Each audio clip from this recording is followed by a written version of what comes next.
Hey, it's day 3 from Sonic Temple in Columbus, Ohio. I'm Lou Brutus. Jordan Fish from Bring Me the Horizon joins me. How are you? I'm good, mate. How are you? You look very well. How's life treating you good?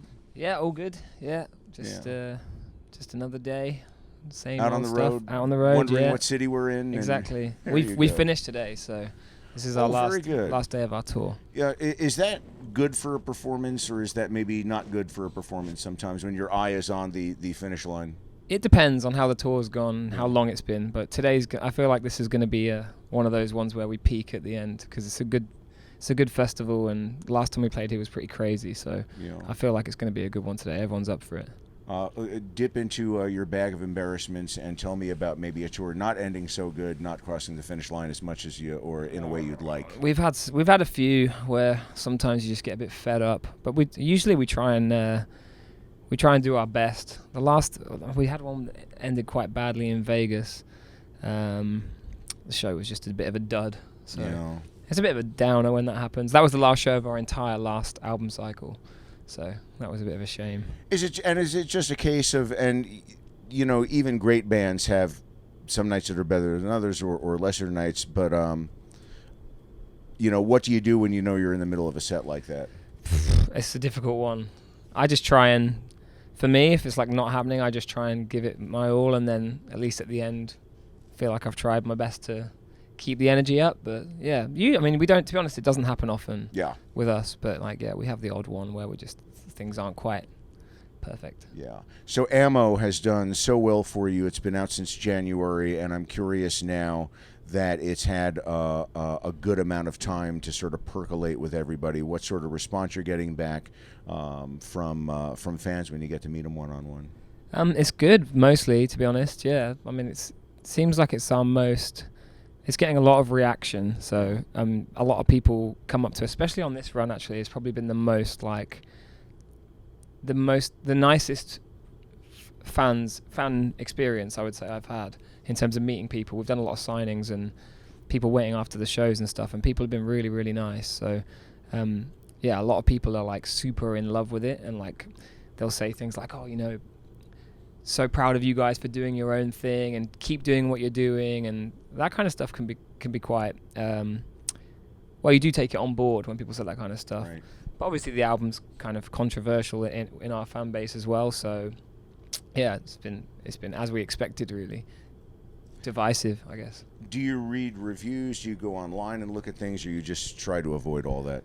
I read a few. I read some when the album came out, and they were I was mostly pleasant. I mean, I didn't know what people were going to think because it's weird and different. So mostly I was pleasantly surprised, and then there was like one or two where I was like, oh, this guy doesn't get it. But then that's the nature of music and stuff, isn't it? It's all down to your personal do you ever, perspective. And not to make light of it, but if you read a review or somebody gives you a reaction to something, and they're obviously not a matter of taste, but obviously misunderstanding something or misrepresenting something, do you want to write them back or grab them by the scruff of the neck and go, no, it's not that way at all? I want to beat the shit out of them. That's my feeling. I was trying to lead you in a nicer way, but that's a good answer that's too. my gut feeling. But I've got a list. If I'm like Arya from Game of Thrones, I've got a list of people. If I run into them, I'm gonna at least try and kick the shit out of them. I'm not a very strong person, so I'll probably end up getting beaten up. But no, I don't care. I mean, at the time it stings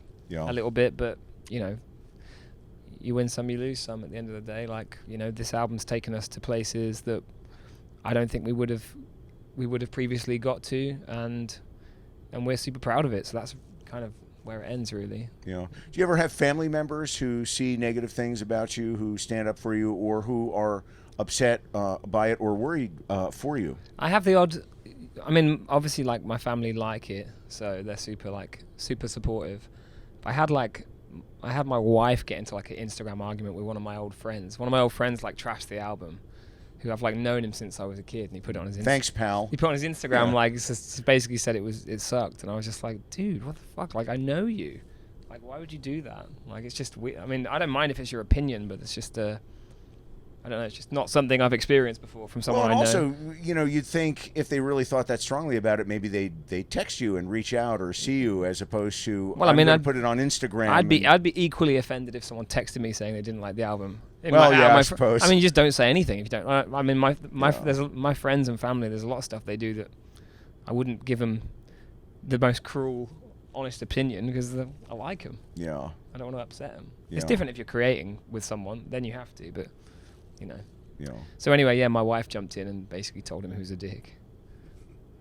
And I thought it was funny. I texted her and said thanks. Being a rock star so glamorous. Yeah. It's so easy all the time. Yeah. Wonderful Life has been doing wonderful for you. What can you sort of insight can you give to the song? How it was created, how it was recorded, anything? Yeah, it was kind of an amalgamation of two different songs that we had. It was like this thing that we'd been knocking about for Limp Bizkit, which obviously got a lot of press when we mentioned that. Just really just a riff, and then the rest of it was this other weird song we had, and we kind of decided to fuse them together, and it worked in a way. So then the Danny Filth thing came up. Just that was Ollie's kind of brainwave. He was like, I think this would be cool to have like some kind of real legit metal guy on it, and he likes Cradle of Filth, and yeah. Who made the connection with him? Because he's a talented dude. He's a very interesting dude too. Yeah, Ollie just hit him up on Instagram. He literally like just direct messaged him randomly, and I don't know. That's how people do these things nowadays. Yeah. And yeah, he just replied, and he said, Ollie said, "Oh, we want you to sing on this track," and he replied saying, "If it is indeed you, young man, then yes, I'd be very keen." And I think he just thought it was someone winding him up because it's obviously it's a bit outside of the box idea. Yeah. But yeah, from then on, he's been really. He seems like he's been really cool. I haven't actually met him, to be honest, but he did the video, and he was like, he came down to Drop Dead where we rehearse Ollie's kind of clothing, and he got in all the gear and for the video, walking around the shops and stuff. So he's a good laugh. He doesn't take himself too seriously, which I think is quite cool. And strikes me as an extremely intelligent, well-read human being. Yeah, definitely. I think so. Yeah, and he's obviously not got an ego because the whole vibe with that song and the video was kind of a bit tongue-in-cheek. So and he was fully down for it. Like he's excited about it, and he's coming out. We're doing a festival in the UK. All Points East. Yeah, we're doing. Oh yeah, I was going to ask you about that. So we're trying to get him out for that if we can. Oh, that would be awesome. Where does he live? Do you know? I don't know. I think he's like somewhere just north of London. I might be wrong though, but yeah, it's looking like that might be a possibility. So. Also, a little bit of background because I know a lot of folks watching or listening. You know, they know Donington and Rock and Ring. All Points East, I don't know is as familiar to U.S. folks. What's the background on the festival? It's just pretty much brand new. It's only in its second year. So that would explain it. Yeah, okay. It's kind of like a smallish festival, but it's the thing that appealed to us about it is they allow the headline artist to curate the lineup. So that was kind of the offer was like, you know, headline this festival and you can pick the bands. And we were like, well, that sounds great because it means we can tailor it to exactly what we wanted and put our friends' bands on and, you know, try and put stuff that we thought was gonna match well with where we've taken the album as well. Yeah. So it's kind of a representation of that. So yeah, that was the thing that sold it to us, not the name of the festival because it hasn't got any history really. If you would be so kind, plug some of the people that you have on it. We've got Scarlord, who we've had out on this tour, and he's kind of like he's a rapper, but it's like really aggressive. We've got Yonica, who are a rock band who supported us on our last tour, and they're really good. We've got Lotus Eater. We've got Nothing But Thieves, who I think we've got some radio play over here. Some stuff. Yeah, we've got Architects, who were great. Yeah. While She Sleeps, are another UK band from Sheffield. Yeah, and they've done some stuff over here too. Yeah. Run the Jewels. Oh also, they're their main support on the main stage. Alice Glass from Crystal Castles. So obviously electronic act, and I've run out of my brain's run out. Yeah, that's a few. Yeah. Yeah, that I mean, would that be something that you wish you could take on the road? Would you guys ever down the line look at maybe some sort of mini traveling festival of some kind? Maybe it's hard to do. I don't know how that works. It's difficult in the UK and Europe as well. It kind of works easier in America because of the weather and stuff. So yeah, people have kind of tried it. I think what like A Day to Remember have got their festival, their self-help fest that they're doing over here, and that seems to be doing quite well. So. Yeah, maybe at some point, but it's just it's not where our and you guys have played pretty much anything I could ever think to name. Are there any big festivals that really seem like their own thing, or do they all basically kind of vibe the same? I mean, Reading for me, Reading and Leeds is my kind of. I'm from Reading, basically. Yeah. So that's the one festival that I always said I'd love to play it one day, like just anywhere. That was like kind of my dream. And then we played it, and I played it with my old band. And then my dream was kind of like, okay, I want to play on the main stage. That would be the ultimate dream. And then we did that.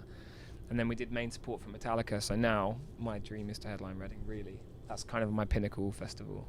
Yeah, one day, but it's probably not going to happen. What's the history of the Reading Festival? Because it's gone on for many, many years, and it's had just about everybody go in there. I mean, I think it was originally a jazz festival, like in the 50s and in the 60s maybe. But yeah, they've had a lot of classic moments, like Nirvana at Reading. I can't remember what year that was, but that was like a classic. He came out in a wheelchair wearing a dress. And the photos from that are still float around. Kind of iconic moment. And actually, you know what? I think that dress that he wore went up for auction. I want to say Julian's auction house earlier this year, and it went for some crazy amount of money, and it's basically like a costume dress or something. Yeah, exactly. You know? Yeah.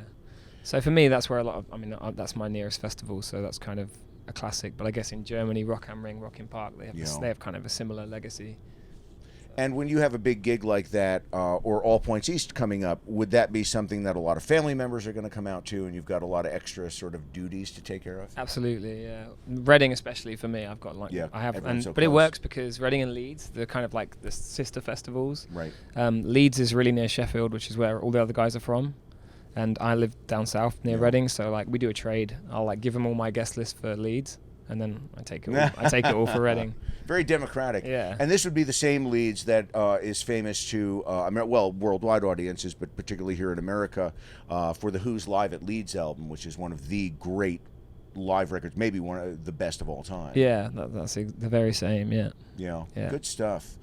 So other than All Points East, what's the rest of the year looking like? We're doing Radio 1 Big Weekend, which is kind of like the Radio 1's big festival in the UK. And then we're doing a bunch of European festivals. We are coming back to America. Oh, good. In October, and that's I haven't mentioned that before, so that's an exclusive, effectively. But good. Who do you think might be with you on that? Still working on it. So yeah, we're not confirmed yet, but we're trying to get that wrapped up in the next week or so. So we should have something announced soon for that. Yeah. Well, hopefully we'll have some time we can sit down again. It's always a pleasure, and I'm glad to see you looking so well. Thanks very much. Nice to see you. Have a great time at All Points East, by the way. That sounds like it's going to be a blast. Cool. Thank you. Jordan from Bring Me the Horizon. We are backstage at Sonic Temple in Columbus, Ohio.